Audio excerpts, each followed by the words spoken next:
Live from KSAT12, the news at noon starts right now. They were taken by surprise and taken for everything they had on them. About a half dozen people throughout the city becoming targets of a pair of armed men, apparently on a robbery spree. As Katrina Weber tells us, the crooks struck quickly and then made a speedy getaway. A construction site in an out-of-the-way area near Yarrow Boulevard and Cascade Parkway was the setting for a crime that appears to be anything but isolated. San Antonio police say 2 workers at their South Side job site after 6 this morning had their wallets taken at gunpoint. That robbery came on the heels of one at a restaurant on Somerset Road about a mile away. Meanwhile, over on the west side of town, police were catching up on some of the latest robberies there. Someone held up at gunpoint near Woodlawn Lake, as well as a customer robbed outside this 7-Eleven at I-10 in Hildebrand. In all these cases, it seems like the victims were caught off guard, robbed while doing ordinary things, like in this case, just pumping gas.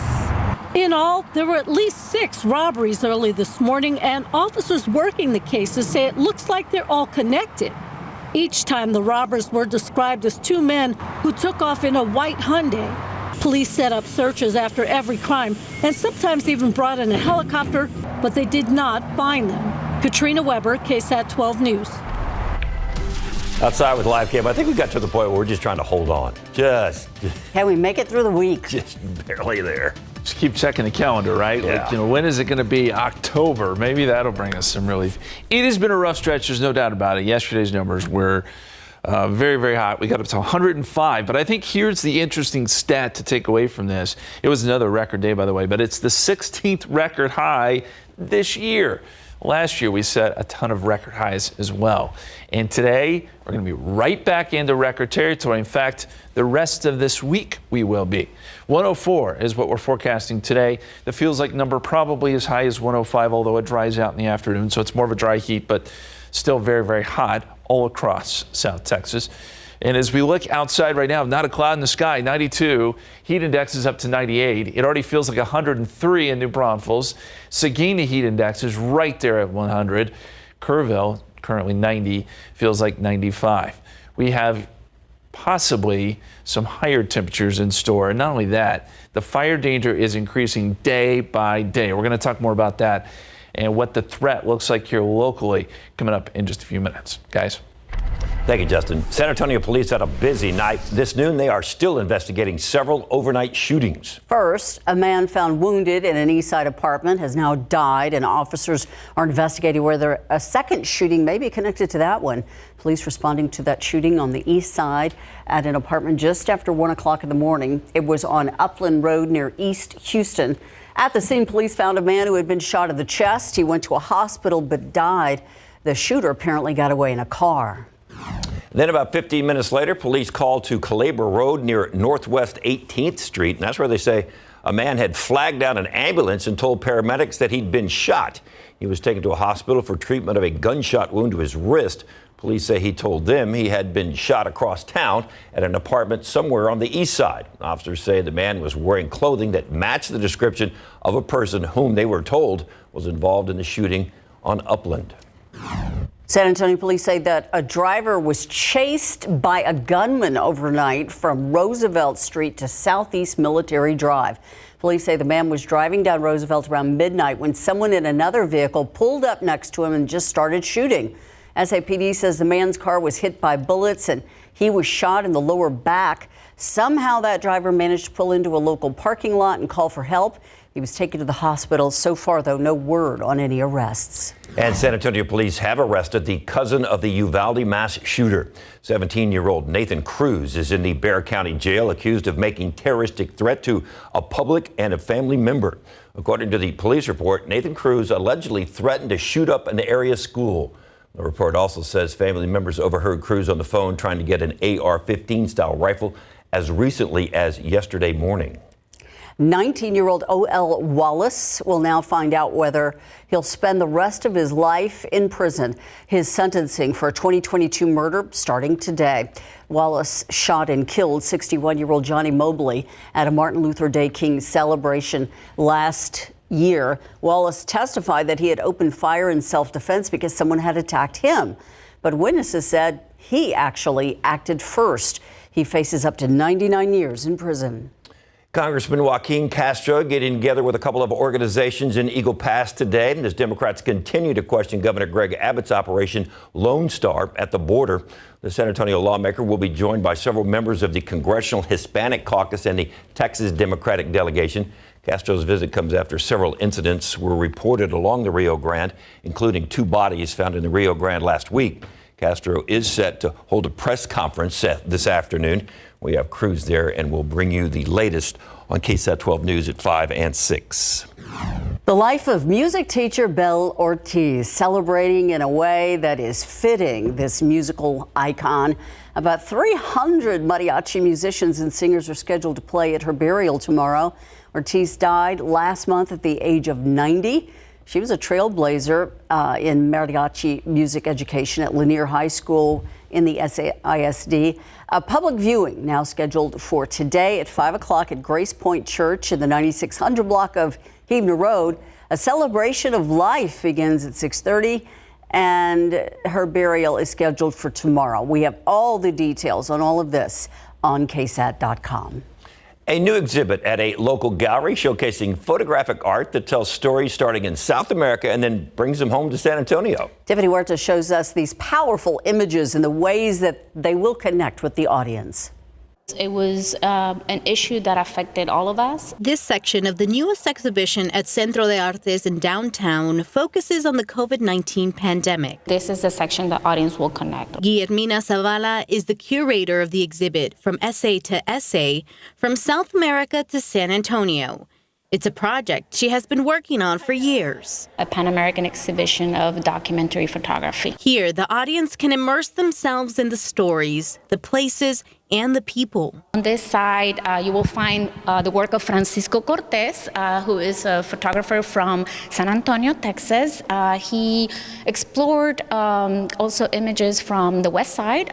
This is the neighborhood of Casiano Homes. This map shows the 20 photographers participating in this exhibit, from Argentina to New York. The exhibition is free to the public. It opens August 10th until December 30th.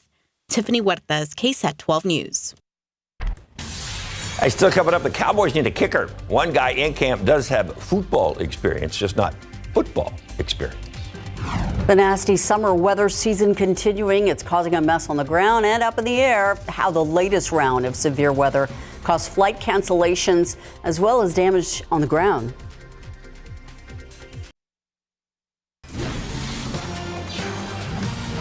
Now to those deadly storms that pummeled the east. At least 2 people were killed in those storms, which also knocked out power to more than 1 million homes and businesses. As you can see, the severe weather storms downing trees and power lines also destroyed homes and cars.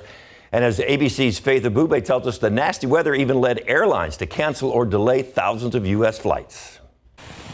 More than 600 severe storms tore through the eastern and southern parts of the country last night. Overnight, 40 million Americans were under high alert due to the severe weather. Tornadoes spotted in several states. In Maryland, 33 adults and 14 children were trapped on a highway for hours after these utility poles were blown onto dozens of cars due to the fierce winds. This is going to take some time to fix. The damage from last night is significant, and it will take time to make sure that we are getting everything done. In Harford County, Maryland, falling trees trapped multiple people in their buildings. Firefighters needing to rescue them. This man had just arrived home. Walked in to turn my computer on and bam, it happened. And I had 3 or 4 huge trees fall right onto my property. A similar scene playing out in Pennsylvania after trees took out the backside of this man's home. Apocalyptic horticulture, that's what I'm saying. It's crazy. In Washington, D.C., federal workers sent home early. At one point, more than 1 million people were without power around the nation due to the storms. In Alabama, authorities say a 28-year-old man was killed when he was struck by lightning while he was working outside. In Tennessee, trees uprooted and cars crushed. These windows shattered at this apartment building from the storms. The storms leaving thousands of passengers stranded after their flights were delayed or canceled. Atlanta, New York, and Washington, D.C. among the cities most affected.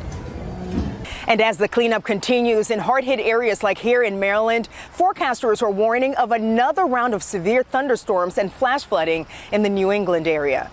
In Westminster, Maryland, Faith Abube, ABC News.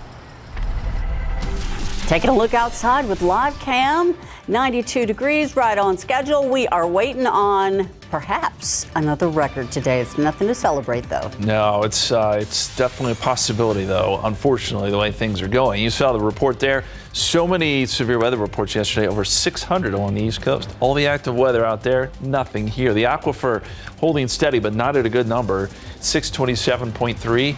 And your pollen counts just molds in their low at 160. Fire concerns growing. We're going to talk more about that threat and what it means for us coming up.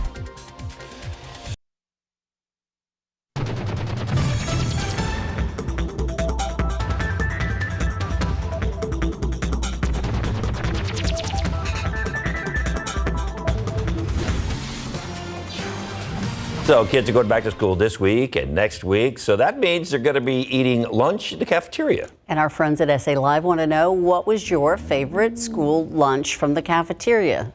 Was there one? Was it pizza, burgers, hot dogs, enchiladas, sloppy joes, or chicken nuggets? Just scan the QR code at the bottom of your screen and find out what was your favorite. Liver and onions isn't on there. No. I knew that'd get justice. Pizza, maybe? Once again, the QR code on your screen, it'll take you straight to the poll so you can vote. It's back to school week on SA Live, and we're going to get a sneak peek later on in the show. I thought enchilada, what was it, Taco Tuesday or Enchilada Wednesday? I thought there was no contest. And it's weird because, like in Louisiana, we didn't have enchiladas ever or tacos. Well, but this is, Texas. South Texas, where enchiladas reign. I would have loved that. So there you go. Well, see, take that back to Louisiana with you one day. There you go. Show them how it's done. My vote is for enchiladas, I must say. I would too. But also not on the list, grilled cheeses. I like that day too. Simple, but good. You didn't like the mystery meat day? Some days. You never know. We got to talk about fire concerns, guys. It is growing by the day, and the conditions are just to the point where we've got to be so very careful. So we're going to start with what you can do to help prevent fires from developing. And I know we know most of this stuff, and it goes without saying, but we'll say it anyway. No campfires or burn piles. Avoid using tools that create sparks. Think about welding, things like that. You'll want to dispose of your cigarettes properly. Don't drag trailer chains. Those sparks can cause fires like in the medians of the highways. You see that from time to time. And don't park vehicles on the grass, because that can help create a fire as well. As we look at the fire danger today, we've got the very high category near San Antonio, but you get up into the hill country, it's especially bad. We know this is a very drought-stricken area here. You get the gusty winds, low humidity during the afternoon. It's a bad combination.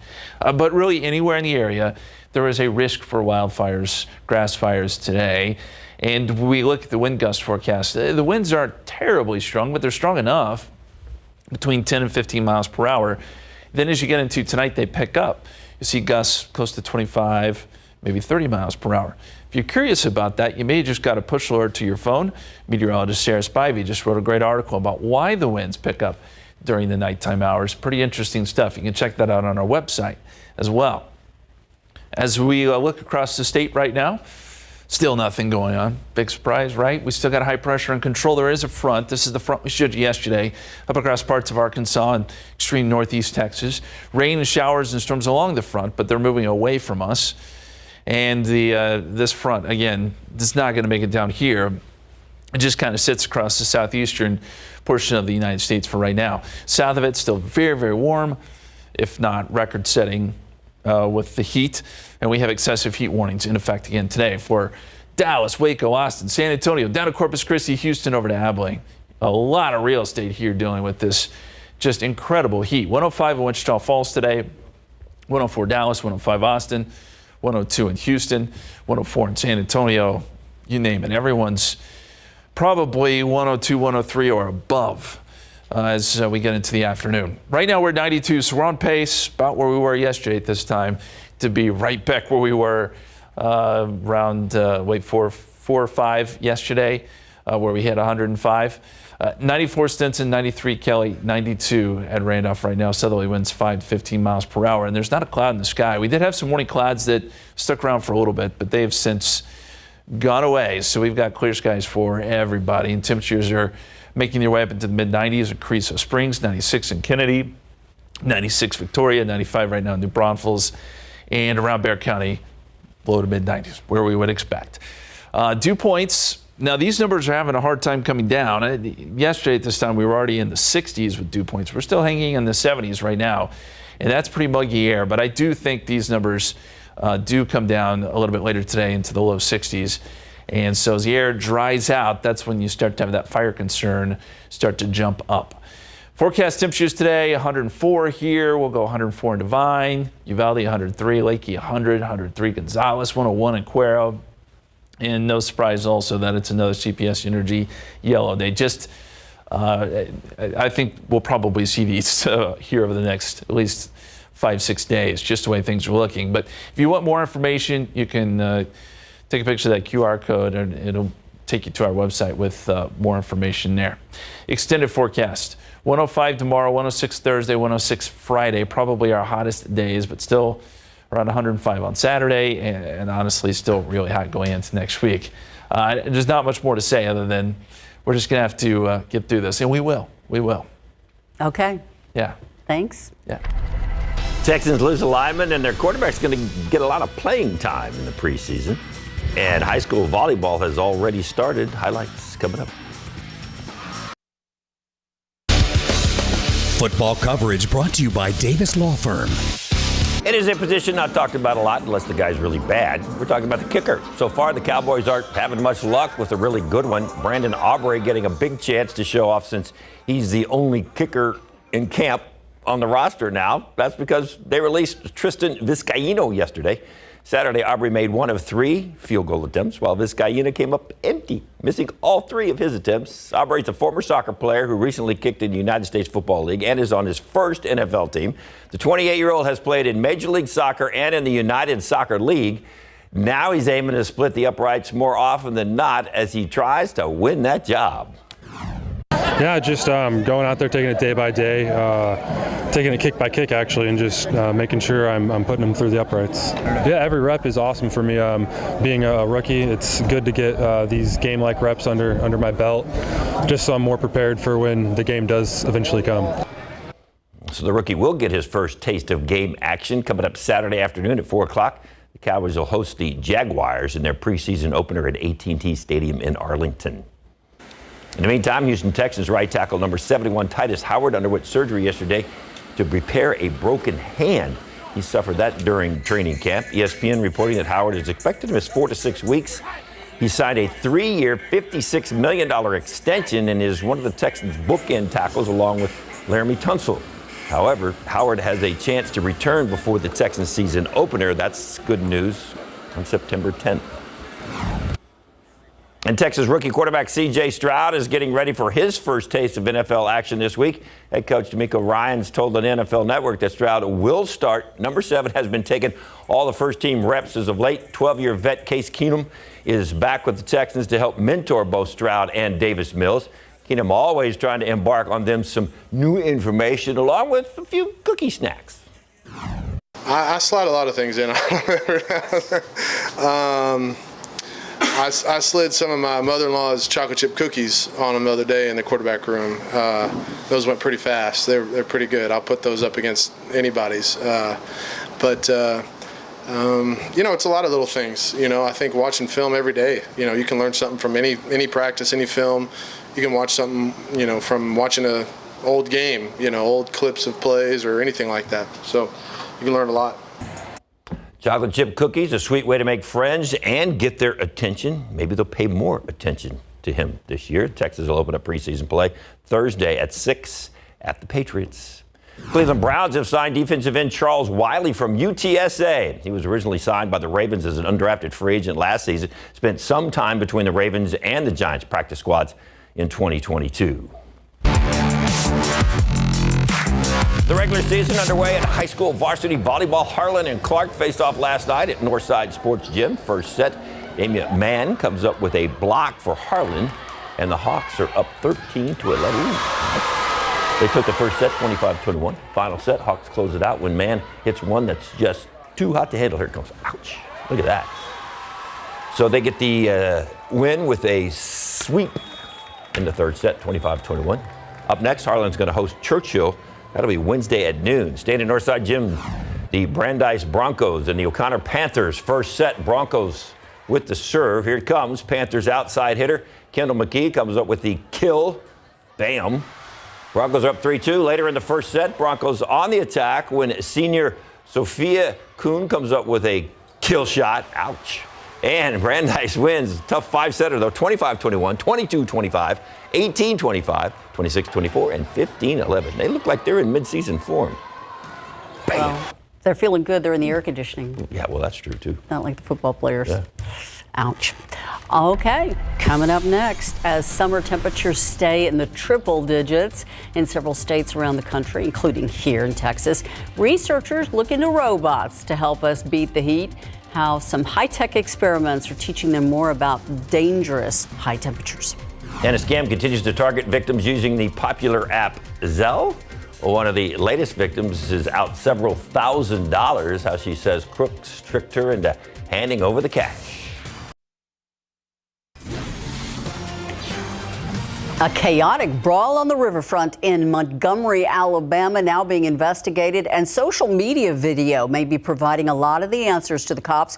The video shows the fight that ensued after a dock worker asked the owner of a boat to move. ABC's Rena Roy reports how things got out of hand so quickly, with not only 4 warrants now out for those involved, but even more arrests expected. Dramatic video shows the moments a brawl broke out on the riverfront in Montgomery, Alabama. The fight happening over the weekend, witnesses saying it all began when a black dock worker employed by the city began to try to untie and move a pontoon boat belonging to a group of white men. That pontoon boat was reportedly docked where the city's riverboat needed to park. You just felt so helpless for that man, like there's 5 or 6 of them on him. Multiple individuals seen attacking the worker who tries fighting back. Bystanders jumping in to help, including one man seen swimming over to the dock from the nearby riverboat. When the riverboat docks, more people joining in. One man even hitting people with a chair, officers arresting him along with several others. Oh my God! They're going to have to determine who in fact really was, if any, were engaged in acts of legitimate self-defense and legally justified self-defense versus individuals who may be charged with being aggressors, who were initiating the altercation and who may be held accountable for their involvement in the altercation. Authorities say charges are pending. The Montgomery Police Department telling ABC News there are 4 active warrants at this time, and there's a possibility more will follow after the review of additional video. Rena Roy, ABC News, New York. Texas crackdown on migrants crossing the southern border has included separating families. That is according to an attorney. That attorney representing migrant families says the number of cases has grown from 26 to 40 since July 8th. She says law enforcement is separating fathers from their spouses and children and arresting them for trespassing. The women and children are then turned over to U.S. immigration officials for processing. Most of the separated families are reportedly from Venezuela and Colombia. She is urging the federal government to step in and help reunite her clients. The judge presiding over the alleged election interference case against former President Trump wants the lawyers involved back in court for a hearing this week. Both sides want protective order motions to be heard, and the judge wants that done on or before this Friday. The special counsel has raised some concerns that the Trump team's protective order would allow Trump to take notes during the discovery process that includes personal identifying information of the witnesses in the case. Meantime, Trump and his legal team are fighting back, saying the prosecutor's proposed protective order would prevent the public disclosure of evidence and would restrict Trump's First Amendment rights. Both sides have been asked to provide a date this week for both motions to be heard. I was looking at the little thermometer in the corner. Don't look. And it went from like, it was just 91 a minute ago. I know. You just don't even look at it. Like, man. It's going to pop up to 95 in a second. That's how it works. It goes up quick this time of day, and you'll see those temperatures race up. We were at 100 yesterday by 2:30, 3 o'clock. That's just the situation we're in. Hey, it turns out, too, it's International Cat Day. I didn't know that. But we got some pictures coming in on our KSAT Connect. And in this picture, well, it's International Cat Day. Let me sleep in. Cat just wants to get some sleep. Chill out on the couch. Can't blame him. Great shot. We appreciate it. We've got several more on KSAT Connect. If you want to check them out, you can go to our website. You can see all the pictures people are submitting. Back to school pictures, too. We'd love to see those if you'd like to send those in. Here's a look at temperatures across the country. And yes, the northern half of the country is doing okay. I mean, it's August and it's 60 in Casper. You can't beat that. 82 in Chicago, 66 in San Francisco. But Texas, desert Southwest, and Florida, we have continued to just take it on the chin. Now, temperatures upper 90s there in Phoenix, 92 in Dallas, 94 in Orlando, 94 and very humid in Miami. And a look at Texas here. We're closing in on 100 in several spots. Brownsville, San Angelo, I think we'll be there soon. 95 in Laredo, and a lot of places will be in the triple digits this afternoon, including right here in San Antonio. 102 at 3 o'clock, 104 at 4 p.m. 104 is our high temperature, and we're still right at about 100 at 8 p.m. Last night at 8 p.m. we were still at 101. As we get into tonight, slow to cool down, but we do get into the 80s by 11 p.m. and by midnight, 85. It was a busy day yesterday across the eastern half of the country. We're going to take a look at some of the storm reports and show you where those storms are now, coming up in just a few minutes. All right, Justin, thank you. Now to the new warning about a popular scam targeting people that use the Cash App Zelle. ABC's Ariel Reshef with a look at the text messages that look like they're from a bank, but are actually from crooks. A warning about an infamous scam once again targeting users of the Bank of America app Zelle, costing them thousands. We looked at each other and we were like, this might be a scam. Fraudsters call or send realistic-looking text messages that appear to be from Bank of America, urging customers to ignore alerts about fraudulent charges or suspicious money transfers. It's very pernicious what they do. Not only are they posing as your bank, they claim to be reaching out to protect you from fraud. And the fact that they're protecting you from fraud is a reason for you to trust them and follow their instructions. That's what happened to Rachel Adler, who says she lost $5,500 after she received a text asking her if she'd made a $432 charge at a Walmart in Texas. When she replied no, she immediately received a call. She thought she was talking to a representative from Bank of America. He sounded very kind. Seemed to be very educated, patient, caring, all of these things. But turns out it was a scammer. The man telling her someone was using digital money transfer service Zelle to withdraw money from her account. Did you make 2 Zelle transfers, one for $2,000 and one for $1,500? And I said no. Then Adler says the man instructed her to wire money back to her account. But turns out all that money went straight to crooks. Then I noticed that at the top of the account, the $2,000 I had just Zelled to myself was now a debit. And it didn't stop there. The man warned her she'd get a text from Bank of America about a suspicious transfer, but to disregard it. And sure enough, she did. Those were the things that he was preemptively saying, you're going to receive this text from the bank and you don't have to pay attention to it because we're handling it on this phone call right now. In a statement, Bank of America telling us they prioritize client protection and will never ask a client to send money to themselves or anyone. That was Ariel Reshef reporting. Robots are now part of a research project that aims to help people keep cool. How the high-tech participants are helping researchers learn more about the effect that heat is having on our bodies.